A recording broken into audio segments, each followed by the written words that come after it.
pwedeng mag-invest ang government dyan unless yung mga GOCC na or may mga investment arm or the businessman. So, fina-facilitate namin yung interaction, una, ng Cagayan State University and other businesses na pwedeng mag-mass produce nun.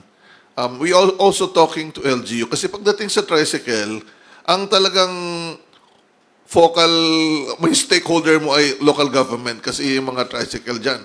So yung ibang mga pamamaraan na ginagawa natin to encourage tricycle drivers and operators to go into electric vehicle would be through small enterprise technology upgrading program where we can lend some amount payable in 3 years without interest, and the local government partnering with DOST to provide naman yung charging infrastructure but solar.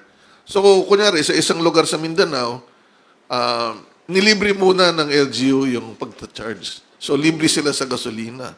So, kung imagine, the charging infrastructure is also a startup from UP Diliman supported by DOST. And kung imagine mo, may charging ka solar, tapos electric trike ka pa or electric jeepney, wala kang gasto.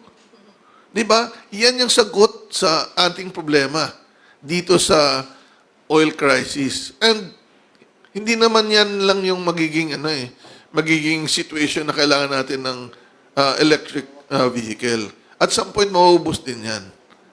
No? So, I think sa mga kababayan natin, please review, lalo na yung mga nagmamaneho ng mga tricycle, na malaki ang opportunity for locally made electric trike and jeepneys. Mayroon nga tayo mga bus and boats pa na magamit natin para hindi tayo over-reliant sa gasolina o petrolyo. So talaga maganda po yung sinabi nyo na dito natin makikita yung kahalagahan ng paggamit ng electric vehicle. That's why I would also encourage the province of Cagayan and other local governments to patronize what you have in Cagayan. Kasi makakatipid kayo.